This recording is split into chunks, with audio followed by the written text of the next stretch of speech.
Que diabos? Gente, que eu fiz. Sei não. Ó, caiu uma galera aí. Jardiel disse que minha voz está falhando um pouco. De boa, se você não entender alguma coisa, Jardiel, você me avisa que eu respondo no chat, beleza? Acho que pareceu que eu saí, mas ainda tô aqui. Pois é, esquisito. Bom, se você sair, entra de novo aí, porque a gravação parece que está meio zoada. Se você está assistindo pelo YouTube, seja bem-vindo. Seu preguiçoso, você deveria estar online aqui agora, ao vivo com a gente, mas tudo bem. Hoje é dia 9 de novembro, segunda-feira, e essa é a aula de História. Agora são 3:30 da tarde, e nós estamos começando agora.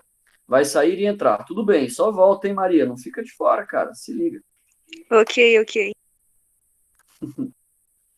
Bom, hoje então a gente começa a estudar as partes mais polêmicas da nossa política, principalmente porque, igual o Taylor tem falado sempre, esse conteúdo todo é muito contemporâneo. A gente está estudando aí Brasil dos anos 90, dos anos 2000. Foi a época em que os seus pais eram jovens adolescentes. A única aula que tem vontade de assistir, Jéssica. Ah, que bom, cara. Mas tomara que você desenvolva interesse por outras também. Aposto que tem muita aula legal de outros professores por aí. Às vezes eu sinto saudade do meu tempo de escola. Eu tinha muito professor massa, velho. Eu decidi virar professor de história por culpa de um professor de história que eu tive, que era o maior maluco do mundo. Um dia eu vou achar uma aula dele gravada e vou mostrar para vocês lá no meu canal do YouTube. Vocês vão ver. O cara era completamente insano. Eu falei, velho, eu quero ser um professor malucão desse jeito aí, porque o bicho é muito massa, tá ligado? Enfim. Então, na aula de hoje, se você estiver assistindo aí junto com seu pai e sua mãe, porque tem alunos aí que assistem, né, junto com os pais e tal, provavelmente vocês vão incomodar alguém, seus pais vão ficar incomodados, porque eu vou falar mal do Lula e também vou falar bem do Lula. Então, se o seu pai é pró ou contra Lula, vai ter alguma coisa aí que ele não vai gostar, beleza? Ó, gosta da minha aula por isso. Coisa boa, cara. Pelo menos gosta da maluquice, né? É bom, agora é só começar a gostar da história. Esse aí é o caminho.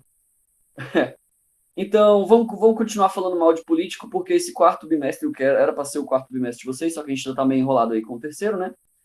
Esse bimestre inteiro, ele vai basicamente inteiro sobre falar mal de políticos do Brasil. E eu adoro esse conteúdo, né? Porque eu gosto de falar mal dos outros. Então, hoje é hora da gente sabatinar o Lula. Vamos falar mal do companheiro, não é isso? Maria tá com sono. Se liga, Maria, bebe um café aí, cara.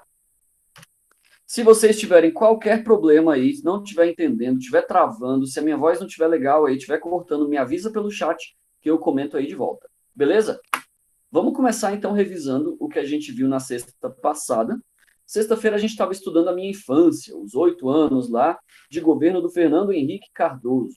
E eu falei para vocês que o Fernando Henrique ele ficou muito famoso por ter sido um dos arquitetos, ou seja, um dos criadores do Plano Real. O Plano Real foi um plano econômico que criou o dinheiro que a gente usa até hoje. Esse dinheiro ele não foi criado durante o governo do Fernando Henrique, beleza? Foi no governo anterior de Itamar Franco. Só que o Fernando Henrique era o ministro da Fazenda. Ele foi o economista responsável por criar essa parada. E ele teve uma ideia simples e excelente, igual eu falei para vocês aí no dever de casa, quem já fez aí já está ligado, que é o lastreamento da moeda. Ao invés de imprimir dinheiro parecendo um maluco, você faz esse dinheiro valer alguma coisa. Fala, não, cada pessoa que tiver uma notinha dessa impressa aí, na verdade tem, sei lá, um pouquinho de ouro guardado, ou um pouquinho de prata guardado em algum lugar, ou US$ 1 guardado em algum lugar.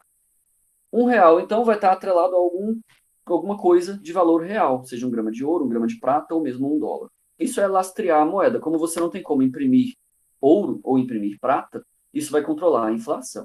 Beleza? Essa ideia na época foi genial porque Sarney e Collor, que foram os presidentes anteriores, não tinham pensado nisso.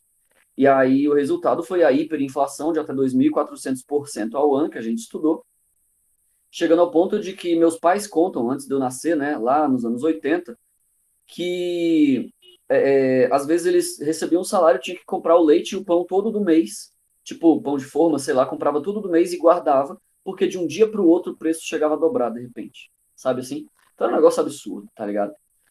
E aí na aula passada da sexta-feira a gente estudou os anos 90, que foi um período mais de bonança. Enquanto o governo do Sarney foi problema, o governo do Fernando Henrique Cardoso, pelo menos em termos de economia, foi tranquilidade total. A gente viu que o Plano Real, ele recuperou a qualidade de vida das pessoas. Ora, se o dinheiro vale muito, você vai poder pegar a sua notinha de R$ 1. Eu não sei se vocês já viram uma nota de R$ 1. Aliás, deixa eu mostrar uma coisa para vocês, só um minutinho. Onde é que tá este livro? Tem um livro aqui. Ai, meu Deus, só porque eu falei que ia achar rápido, não foi. Eu tenho a nota de R$ 1 em algum lugar.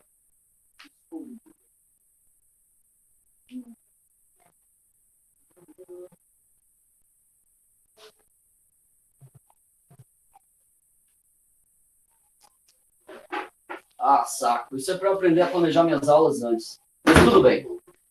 Eu vou achar para vocês e eu tenho uma coisa de colecionador guardada em algum lugar nos meus livros ali, é porque eu não consegui encontrar agora. Mas eu tenho uma nota de R$ 1, aquela verdinha que tinha o beija-flor desenhado. Se você já viu uma nota dessa, pode se considerar com sorte, porque essas notas elas não existem já vai fazer uns 10 anos. E na época dos anos 90, essa nota valia muito. Igual eu falei lá no início, bem-vindo, Cauã. Igual eu falei lá na semana passada, uma notinha daquela valia um Kinder Ovo. Você sabe aí que Kinder Ovo hoje em dia é comida de gente rica, né? Você tem que ter muito dinheiro. Um negócio daquele é tipo 7 conto, né? R$ 7 um Kinder Ovo. E na época um Kinder Ovo era tipo R$ 1. Então você ia no mercado, cara, você ia no mercado e aí, tipo, 1 quilo de carne moída valia, tipo, R$ 2, 3 e pouco, tá entendendo? Sei lá, você ia na lanchonete, eu quero um X-tudo aí, não sei o quê, quanto é que fica? Fica 60 centavos. Você imagina isso, velho? Eu lembro que o ônibus que eu pegava para ir pro colégio, que eu pagava o Vale Transporte, lá em 1998, sei lá, eu pegava o ônibus e a passagem era 35 centavos. Imagina um negócio desse, que louco, né? Então, foi um período de qualidade de vida muito grande. As pessoas viviam muito bem nos anos 90, pelo menos economicamente falando. Pois é, Raila, desse jeito. Era, tipo, muito barato, velho.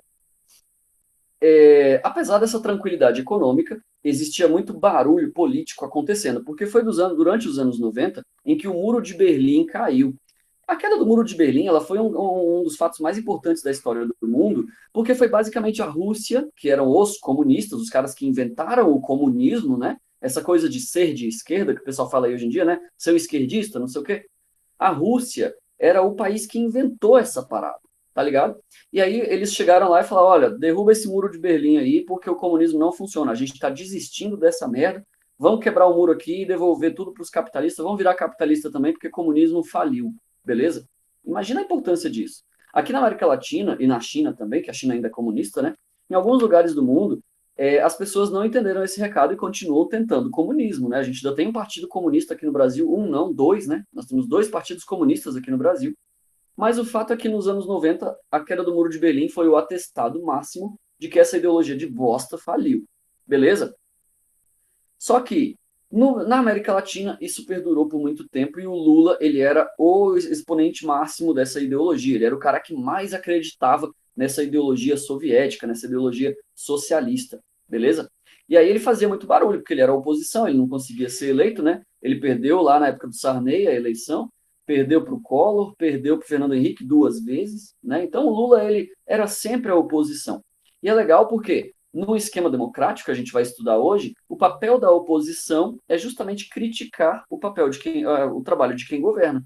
Porque aí você tem um equilíbrio, né? O cara tá governando fazendo merda, tá lá a oposição gritando, olha, ele tá fazendo merda, corrige aqui, senão a gente tira ele. Tá entendendo? Então você tem um equilíbrio. A democracia é legal por causa disso. Ela é tão desequilibrada, ela é tão como é que eu posso dizer, imprevisível, que ela acaba se regulando. Ela vive de crises em crises. Você vai colocar um presidente lá, vai eleger, ele vai fazer umas cagadas, vai gerar um barulho, a galera vai gritar do lado de cá, e ele vai corrigindo, aí gera barulho do outro lado, e desse jeito a parada vai andando sendo justa para todo mundo. Por quê?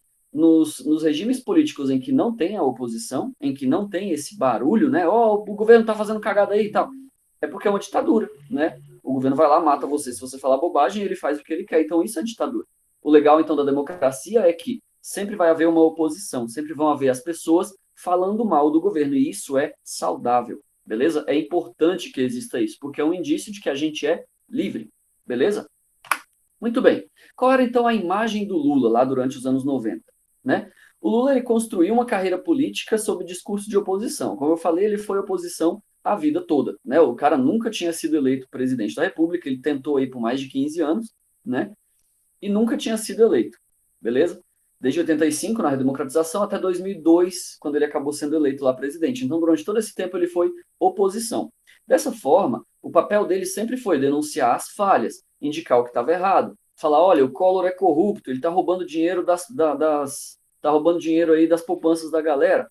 O Itamar é maluco, ele está privatizando tudo e vendendo as paradas que não deviam vender. O papel do Lula sempre foi acusar os caras, tá entendendo? Sempre foi ali chamar a atenção dos caras. E a gente ficava olhando esse cara e falava, pô, o Lula é bom, né, velho? Ele é um cara bom. Tipo, ele tá lá no canto dele e sempre falando mal dos corruptos, sempre criticando os corruptos, sempre reclamando das paradas mal feitas. Era tipo a voz do povo, tá entendendo?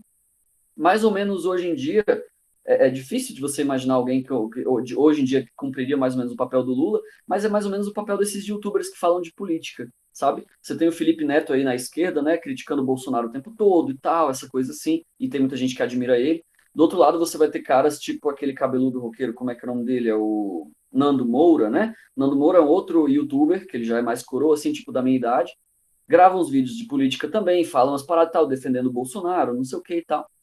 E aí a gente tinha uma imagem mais ou menos parecida com relação ao Lula, sabe? A gente falou, o papel desse cara é legal, é importante para o Brasil, né? Ele vive de denunciar os malfeitos do governo, né? Se ele não estivesse lá falando, a gente nunca ia ter percebido, por exemplo, que o Fernando Henrique estava privatizando a parada toda. Entendeu como é que é? A privataria que eles chamam, né? Até hoje em dia. Então o Lula ele adquiriu essa imagem. A gente via ele como um santo, né? Como uma criatura que estava lá, pô, para, né, defender o nosso interesse contra os políticos malvadões. Só que tem um problema na oposição. Quando você é eleito, a coisa troca. Tá entendendo?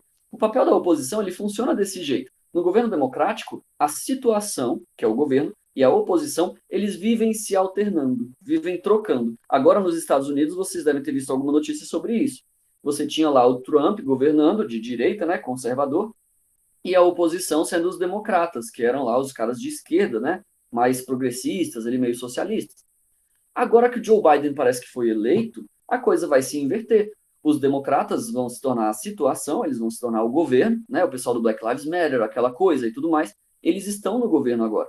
Então, os movimentos de rua que você vai começar a ver, a oposição, as manifestações com cartaz e tal, não vão mais ser de movimentos negros, por exemplo. Vai ser da galera conservadora, mais religiosa, mais, tá entendendo? A coisa fica trocando, igual eu falei, isso é saudável, é legal que seja assim, porque todo mundo tem sua vez, né? Então, o papel da situação é fazer as coisas acontecerem. O governo tem que trabalhar para criar essas ações que são necessárias. E a oposição é responsável por monitorar e criticar construtivamente esse trabalho feito. Veja bem, a oposição não tem papel de derrubar o governo ou de fazer pirraça com tudo que o governo fizer. Aí já é sacanagem. O papel da oposição é criticar construtivamente. Lembra que a gente está tudo no mesmo país, né? Se você desestabiliza o governo, vai derrubar o país inteiro. Não é isso que a oposição tem que fazer. Ela tem que trabalhar junto ali, criticando para que a parada funcione. Pois bem, então o Lula, ele levava esse papel de oposição muito a sério. Ele virou aí, né, o fiscal dos governos. Ele era o cara que estava de olho nos presidentes do Brasil, beleza? E aí o povo, né, foi passando lá o governo do Fernando Henrique, o Lula organizando ali os partidos de esquerda, né, mobilizando os MST, Movimento Sem Terra, movimentos indígenas, todos esses movimentos populares e tal. Depois de 8 anos, então, do governo do Fernando Henrique, em 2002, Lula foi eleito. E foi histórico, porque desde a proclamação da República no dia 15 de novembro de 1889, desde essa época, aí 100 anos atrás, né, 120 anos atrás, os presidentes do Brasil sempre vinham de cargos importantes. Eles eram médicos, eles eram gente rica, eram fazendeiros muito ricos, né, na época da República Velha. Até o Getúlio Vargas, que dizia que era do povão, ele tinha uma carreira política, né? O cara já tinha sido deputado antes, já tinha sido governador e tal. Então, não era uma galera do povo. O Lula não, mano. O Lula, ele é filho de nordestino, tá ligado? Veio lá das fábricas lá de metal, mexia com metalurgia, não sei o que e tal. E aí começou a fazer umas greves, uns movimentos, pum, virou presidente, sacou?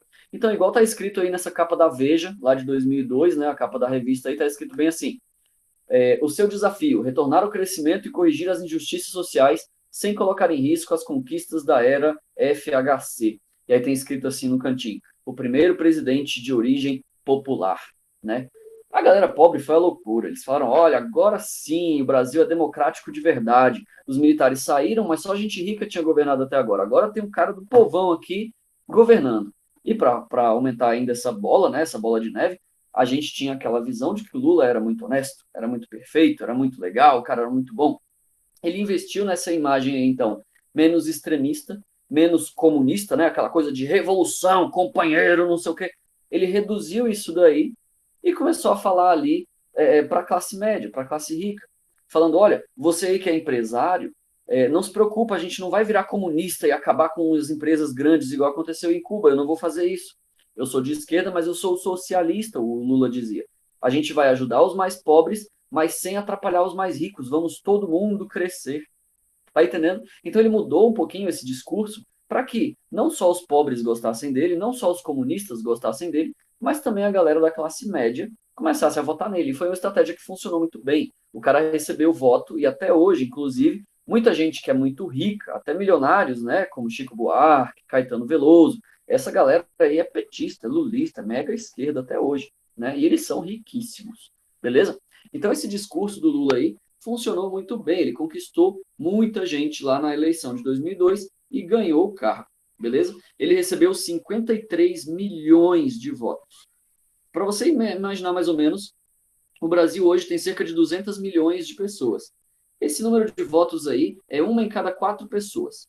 Então, de cada 4 pessoas que você conhece, uma tinha votado no Lula. É tipo muita gente, se você pensar na quantidade de candidatos que tem no primeiro turno e depois no segundo, né? No segundo são só 2, mas a quantidade de candidatos, a quantidade de ideologias diferentes que a gente tem, o Lula conseguiu convencer um em cada 4 pessoas no Brasil. Isso é muita gente. Beleza? Como é que estava a economia, então, durante o governo Lula? Igual eu falei no início, né? Você chegava no lanchonete lá e aí comprava o sanduichão por 65 centavos. Eu estou falando de 65 centavos porque eu lembro, tá? Eu era criança e na frente da casa onde eu morava, lá em Taguatinga, na frente, assim, tinha um cara que ele tinha um quiosquezinho de cachorro-quente. Sabe como é que é? O nome dele era Gildásio. Eu lembro até hoje o nome do cara. Era um velhinho, chamava Gildásio. E aí, o cachorro-quente dele, que era o mais simplesinho, assim, era 65 centavos. Eu lembro até hoje. Se tu quisesse o X-Tudão, que tinha tudo, era 1,50, era um pouco mais caro, tá ligado? Nos anos 90 era maravilhoso. A economia estava muito boa. Colhendo esses frutos do Plano Real, que, igual eu falei, foi uma ideia genial lá que o Fernando Henrique teve, né, de lastrear a moeda. O Lula, ele manteve esse crescimento econômico. Ele percebeu, olha, eu não posso mexer no dinheiro.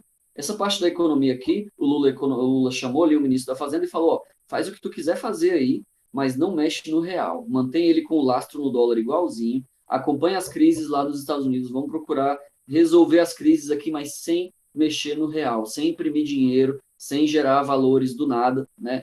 Vamos procurar sempre atrelar aí a impressão de mais dinheiro, sempre ligada ao aumento na industrialização, por exemplo. Beleza? Isso aí o Lula aprendeu. Ele falou, não vamos mexer nisso porque está funcionando. Tranquilo? Para você ter uma ideia, o PIB do Brasil durante os 4 anos do governo Lula primeiros, né, de 2002 até 2006, cresceu 32%. Quer dizer que em 4 anos a gente produzia 32% mais riqueza. Isso é 1/3 a mais de riqueza. Para você ter uma ideia, mais ou menos, comparando aí, como é que a gente está hoje em dia, em 2020, por causa aí de coronavírus e todo esse problema, o Brasil teve menos 2% no PIB. Quer dizer que a nossa economia encolheu 2%. Beleza? Na época do governo Dilma, lá em 2016, teve aquele impeachment e tudo mais, a economia estava encolhendo 4% ao ano. 4% menos, né? 4% negativo. Durante o governo Lula, ela crescia 32%. Então, velho, o Brasil estava enriquecendo muito rápido. Nessa época, o mundo inteiro começou a olhar para o Brasil assim e falar: eita porra, mano. Tipo, esse país aí, se continuar desse jeito, daqui a pouco ele chega no primeiro mundo, tá ligado? E aí tem uma questão, né? Esse crescimento econômico, o Lula, ele tinha aquela propaganda política. Ele falava: não, a gente está aqui num governo socialista. A gente está aqui não só para ajudar os ricos, mas a gente vai ajudar os pobres também. Então ele começou a aumentar aqueles programas sociais que o Fernando Henrique Cardoso tinha começado lá no governo dele. Então, o Bolsa Escola, que o Fernando Henrique criou, o Lula mudou o nome, chamou de Bolsa Família, e aí distribuiu para um monte de gente. Você vê que até hoje em dia, aí, deve ter alguns de vocês que recebem. Até algum tempo atrás, eu e a minha esposa, a gente recebia o Bolsa Família, né, um dinheirinho que o governo te dá ali para te ajudar e tal. É um auxílio aí, né, que o governo oferece, pá. E é uma forma de redistribuição de renda, ou seja, está todo mundo pagando imposto, inclusive os mais ricos, enquanto que os mais pobres estão ali recebendo esse dinheiro. Então, é o mais rico ajudando o mais pobre. Tá entendendo? É meio que uma parada assim, vamos todos nos ajudar, tá entendendo? E não é assim, tipo, tá sustentando o pobre com Bolsa Família. Mano, Bolsa Família é tipo 120, 200 reais, tá ligado? Não é muito dinheiro, é uma ajuda, sacou? Então a ideia mesmo é auxiliar aquelas famílias que estão realmente precisando ali, que estão desempregados e tudo mais. Beleza? Então, essas parcelas mais pobres da população, elas começavam a ver a qualidade crescendo. Ó, a mãe do Jadiel recebia 400. Tem a ver com o número de filhos também, Jadiel. Quanto mais filhos você tem, eu não sei quantos irmãos você tem aí, né? Quanto maior a família, mais recebe. Como aqui em casa somos só eu, minha esposa e minha filha, a gente recebia acho que era R$ 120, era pouquinho, assim. Aí depende, né, do salário, se tem desempregado na família e tal. Tem todo um estudo, né? Você vai lá na Caixa, eles fazem um questionário grande lá. E aí, dependendo da situação da família, você recebe mais ou menos. Beleza? Então, esses programas econômicos eles começaram a aumentar. E isso foi muito bom, principalmente para a galera do Nordeste. A gente pensa hoje em dia, por exemplo, ó, seus dois pais trabalham. Que bom, cara, coisa boa. Mesmo assim, recebiam. Bom, tem que ver lá na Caixa, né? Por quê, qual o motivo. Depende também do salário que ganha e tal, né? Tem um monte de coisa lá, é um estudo bem grande. De qualquer forma, se você pensar na realidade daquelas pessoas que moravam lá no interior do Nordeste, né? Aquela galera lá no sertão da Bahia, onde não tem nem água, mano. Cara, R$ 400, R$ 200 é uma parada que pode salvar os caras da morte, tá ligado? É uma parada assim que, pra galera que vivia na extrema pobreza, fez toda a diferença. É por isso que o Lula é até hoje visto como um santo, mesmo depois dos escândalos e tal. Até hoje a galera vê ele como um santo. Por quê? Essas políticas econômicas aí, esses planos de assistência, eles salvaram muita gente da morte por fome, tá ligado? Tinha gente que morria de fome, quer dizer, até hoje ainda existe, né? Só que esses números diminuíram muito graças a esses programas do governo, sacou? Então, o Lula, ele fez isso de muito acertado, de muito bom. Só que ele também cometeu erros muito grotescos, a gente vai estudar isso daqui a pouquinho, beleza? Eu coloquei para vocês darem uma olhada nos gráficos da pobreza, beleza? Por região, né? Então você tem aí região Nordeste, Norte, Sudeste, Sul e Centro-Oeste. A barrinha vermelha nesse gráfico aí é a pobreza absoluta, são aquela galera miserável mesmo, né, que não recebe nada e tal, muito pobre mesmo, em 1995. Então você olha aí, né, em 1995 nós tínhamos 69 milhões de pessoas na extrema pobreza. Quando chegou em 2008, que é a faixinha mais clarinha, aí, a segunda faixinha, já tinha 49 milhões. Então, quer dizer, reduziu 20 milhões de pessoas. 20 milhões de pessoas melhoraram de vida. Tá entendendo? E aí, em 95, a pobreza extrema, né, sem ser pobreza absoluta, é a faixinha azul escuro aí, eram 41 milhões. Em 2008, que foi o último ano de governo do Lula, lá, um dos últimos, já no finalzinho do governo do Lula, caiu para 21 milhões. Então, a pobreza no Brasil, ela diminuiu. Você pode ver que isso aconteceu em todas as regiões, né? Não só no Nordeste, mas também no Sul, no Centro-Oeste, beleza? O Brasil inteiro, então, foi beneficiado nessa época do governo. Naturalmente, então, que o Lula acabou sendo muito bem visto. Só que ele também cometeu erros muito grotescos e muito perigosos também, porque se você analisar com cuidado a situação, você descobre uns podres bem grandes do Lula. Claro, ninguém é perfeito, não é? Em 2002, o prefeito de uma cidade lá em São Paulo, chamado Santo André, a cidade de Santo André, o prefeito começou a fazer umas denúncias de corrupção. Ele falou: olha, o PT, o Partido dos Trabalhadores, tem uns esquemas aqui, ó, tem corrupção aqui, olha só, ó, o partido do presidente tem problemas, tem uma parada aqui e tal, estão roubando dinheiro. Sabe o que aconteceu com esse cara? Um dia, em janeiro de 2002, um grupo de assassinos cercou o carro dele, tirou ele do carro, levou ele para o meio do mato e deu 11 tiros no cara. Aí, claro, muita gente disse, foi um assalto e tal. Só que junto com ele dentro do carro tinha um empresário muito rico, um cara cheio da grana chamado Sérgio Gomes da Silva. E o Sérgio não sofreu nada. Ele ficou lá dentro do carro normal, os bandidos ignoraram ele. Quer dizer, eles queriam o prefeito. Tá entendendo? E aí, misteriosamente, ninguém sabe quem foram os caras, ninguém nunca descobriu por que mataram o prefeito, né? Aquela coisa toda. Mas o fato é que esse prefeito estava denunciando todos os esquemas de corrupção do PT naquela época. E aí ele morreu misteriosamente. Não é suspeito? E como se isso não bastasse, 7 testemunhas do caso, 7 pessoas que viram o assassinato, também morreram misteriosamente. Foram alvos de bala perdida, sequestro, violência, não sei o quê, e foram sumindo, cara. As 7 pessoas que viram a execução do prefeito lá do PT desapareceram, foram mortas. Né? E aí você tem eu não lembro como é que é o nome desse cara, ele é secretário de defesa, se não me engano. Eu não lembro bem. Esse cara, ele é um estudioso da defesa aí. Ele trabalhou até naquele filme lá do Tropa de Elite, se não me engano. Acho que é esse cara daí mesmo, da foto. Eu esqueci o nome dele. Ele tá dizendo aí na foto que eu coloquei. Mataram o Celso Daniel e as 7 testemunhas do caso. Imagine o que eles seriam capazes para se manter no poder. Tá entendendo? Então a galera começou a desconfiar. Cara, tem dedo do PT aí nessa parada, velho. Tipo, a galera do partido do presidente tá matando quem denuncia eles. Tá ligado? Então, tinha uma suspeita aí de um nível de corrupção bem grande na época do Lula. Só que esse caso, ele foi o primeiro. O caso do Celso Daniel foi um dos primeiros casos a aparecerem lá, indicando que o partido do presidente poderia também ser corrupto. Isso foi um golpe muito duro na gente, na galera que acreditava na parada, né? A minha mãe, meu pai, a galera que era petista nessa época, olhava assim e falava, eita ferro, peraí, quer dizer que o cara não é um santo. Quer dizer que ele é um ser humano igual a todo mundo e ele também, né, pode ter cometido crimes, ele também pode ter se corrompido, tá entendendo? Só que lá no início, a mídia, a TV, os jornais e tudo mais, todo mundo defendia o Lula. Falava, não, peraí, não é possível, cara. Não é possível que esse cara que fez tanta coisa boa, Bolsa Família, Fome Zero, todos esses programas, essas coisas, não é possível que esse cara seja um assassino. Não é possível que o partido dele tenha mandado matar um cara porque esse cara estava falando demais. Tá entendendo? Então, o Lula ainda manteve uma imagem de quem lutava contra a corrupção ali, né, e tal, mesmo essa corrupção sendo dentro do partido dele, beleza? Então, a imagem do Lula ainda estava muito boa. Você vai ver que mesmo depois dele sair da presidência lá em 2010, a galera ainda via ele com muitos bons olhos. Até hoje, 2020, tem muita gente que gosta muito do Lula, mesmo depois de tudo ter sido comprovado e tal, que o cara realmente era corrupto e tudo. O fato é que ele manteve essa imagem com a ajuda da mídia, beleza? Da TV, do rádio, dos jornais e tudo mais. Essa galera ajudou muito o Lula.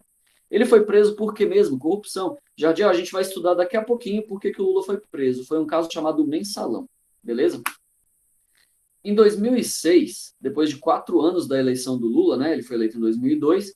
Em 2006, ele foi eleito de novo. Ele foi lá na eleição, a galera, né, levou ele para o segundo turno contra o Geraldo Alckmin, que era do mesmo partido do Fernando Henrique, e o Lula venceu mais uma vez, se tornou presidente do Brasil de novo, né? Ele ia continuar presidente.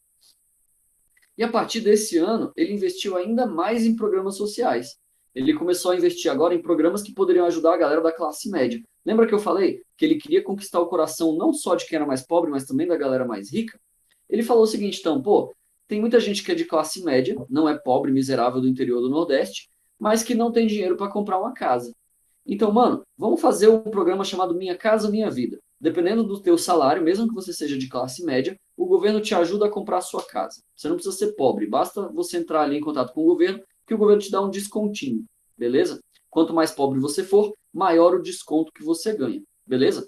Eu hoje moro num apartamentinho aqui de Samambaia, apartamentozinho de 1 quarto, que eu comprei pela Minha Casa Minha Vida. Então, você vê, eu não sou nenhum miserável do Nordeste, eu não passo fome junto com a minha família, né? Graças a Deus a gente tem uma certa condição, mas ainda assim a gente conseguiu esse auxílio do governo. Por quê? A gente não dava conta de comprar uma casa própria antes. Tá entendendo? Então, para essa galera que fica no meio, que não é rico nem pobre, só se foge dos dois lados, né? Para essa galera que estava ali no meio, o Lula falou: olha, eu também cuido de vocês, vota em mim que eu te ajudo. Tá entendendo como é que é? Essa é a estratégia, né? Um populismo ali. Então, ele começou a investir mais em programas sociais, como Minha Casa Minha Vida, e na política externa, lembra que eu falei que o mundo inteiro olhou para o Brasil e falou: eita porra, o Brasil está crescendo para caramba, né? O Lula falou, beleza, o Brasil está ficando rico, a gente está produzindo um monte de coisa, tem indústria de automóvel aqui que está crescendo para caramba, a gente produz um monte de comida para exportar para o mundo. Até hoje, inclusive, o Brasil é um dos maiores, eu não sei se é o maior, mas acredito que é o maior, mas não tenho certeza, o maior produtor de bens alimentícios do mundo. A gente exporta soja, feijão, trigo, acho que é argentino, leite, um monte de artigos alimentícios, a maior parte do mundo, aí o Brasil é que produz, nós somos o celeiro do mundo, beleza? E aí o Lula falou, beleza, a gente está enriquecendo, só que eu não quero me aproximar dos Estados Unidos nem da Europa, beleza? Vocês não são nossos amigos, vocês exploraram a gente, roubaram nossas riquezas lá, colonizaram a gente e tal, então eu não quero saber de vocês, velho. E aí esse é o aspecto mais socialista do Lula. O Lula era um cara de esquerda, beleza? Ele não ia apoiar americano, não ia apoiar, né, inglês, tá ligado? Irlandês, gente lá da Europa, né? Ele falou, não, não, não. Eu quero a ajuda de galera que também está crescendo aqui, ó, da galera parecida comigo. Então vamos formar um grupo de países que estão crescendo igual o Brasil para a gente crescer junto e botar esses americanos no chinelo, beleza? Essa era a ideia do Lula. E ele criou uma coisa, quer dizer, ele ajudou a participar lá, ele participou da criação de uma coisa chamada BRICS. O BRICS é um grupo de países que estão enriquecendo, né? Que eles não são de primeiro mundo ainda, mas estão quase lá, vamos dizer assim. Esses países, como a sigla diz aí, BRICS, são Brasil, Rússia, Índia, China e África do Sul. Então, BRICS, beleza?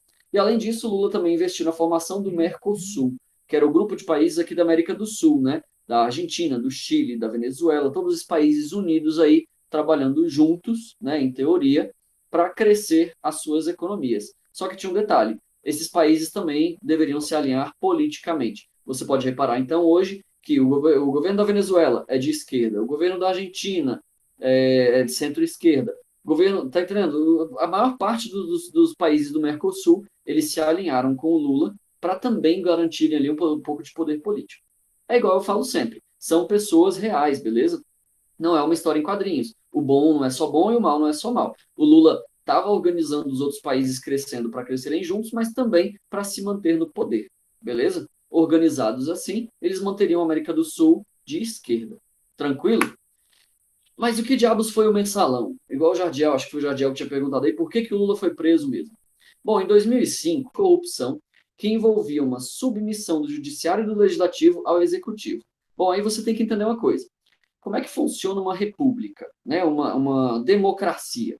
Nós seguimos uma ideia que um francês escreveu lá 200 anos atrás, esse francês se chamava Montesquieu, e o Montesquieu disse o seguinte, precisam haver três poderes. Lá na Praça dos Três Poderes, por exemplo, né? Esses três poderes, um não é maior do que o outro. Eles trabalham juntos, beleza? O primeiro deles é o legislativo, ele vai escrever as leis do país. O segundo desses, o segundo poder, é o judiciário, ele vai julgar se essas leis são boas e se elas estão sendo bem aplicadas, são os juízes. E o terceiro é o executivo, que é o poder que vai fazer essas leis aí acontecerem.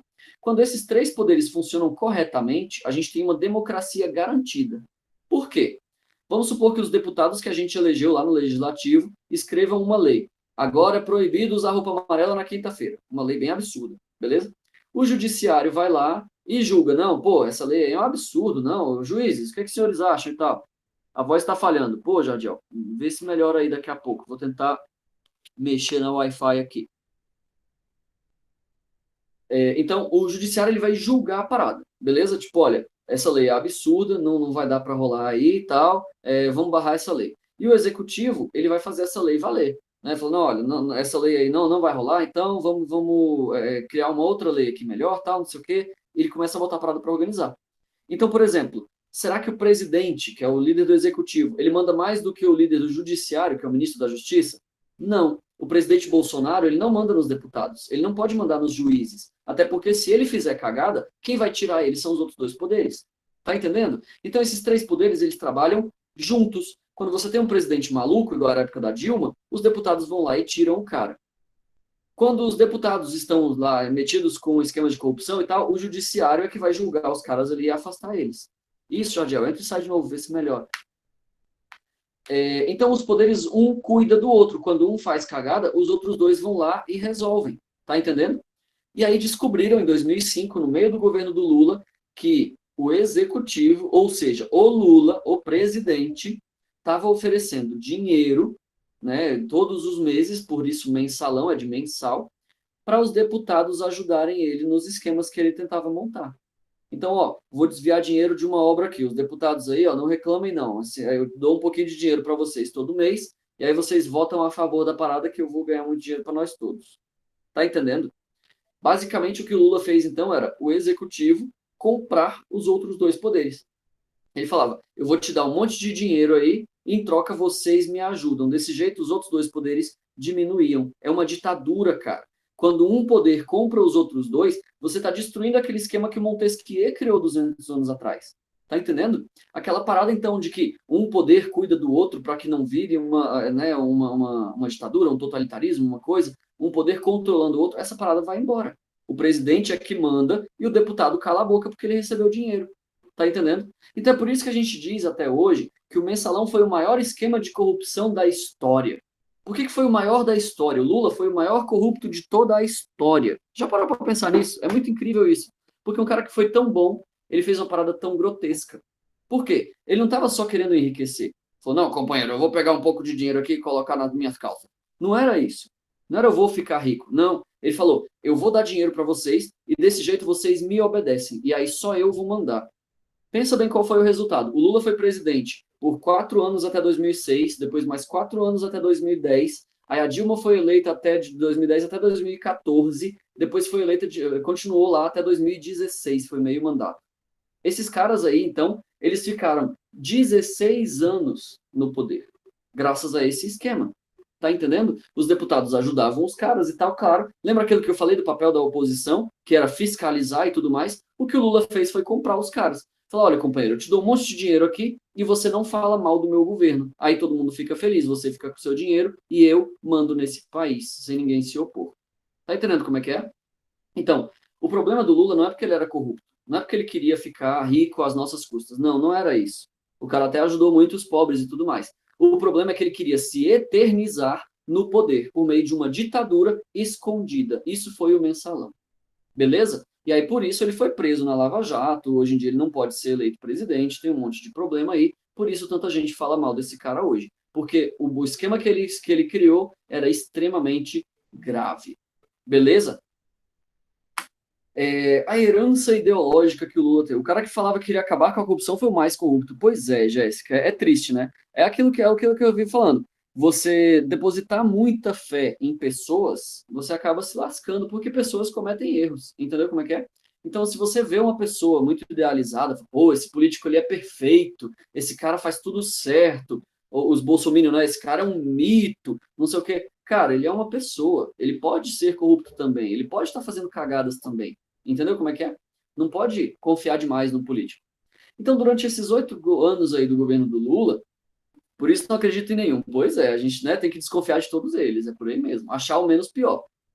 Durante 8 anos aí do governo do Lula, a mídia se esforçou continuamente para ajudar a associar essa imagem aí dos projetos sociais como conquistas do povo.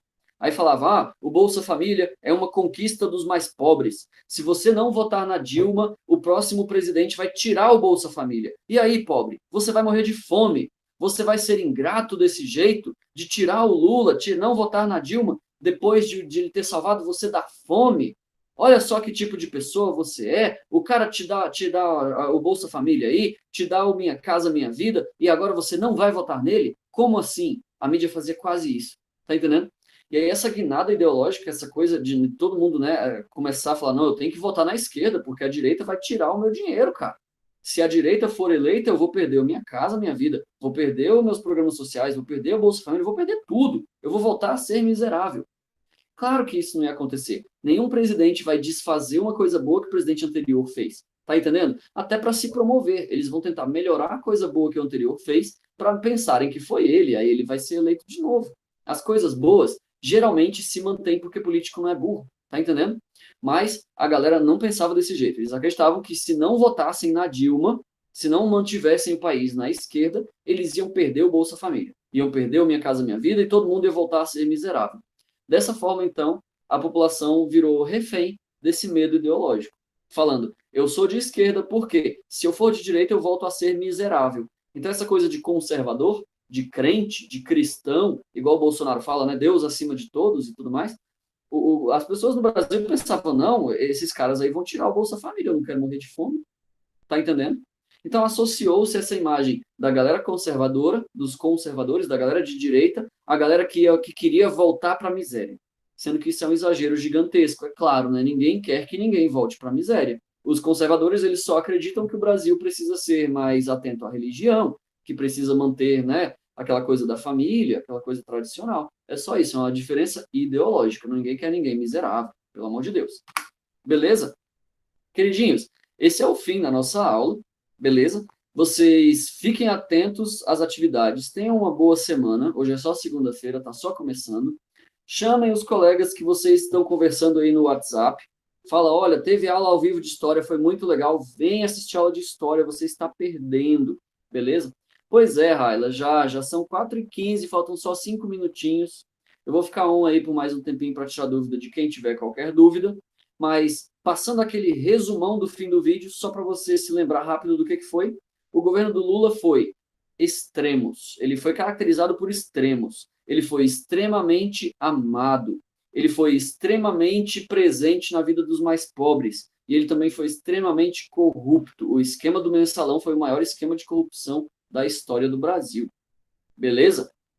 Então, se você quiser o esquema aí, lembra que o governo do Lula foi o governo de extremos. Extremamente amado, extremamente corrupto. Beleza? Ao mesmo tempo. Acertou e errou grotescamente de formas extremas. De qualquer forma, foi o governo de esquerda mais longo que nós já tivemos em toda a nossa história. Beleza? começou em 2002 e se estendeu até 2016.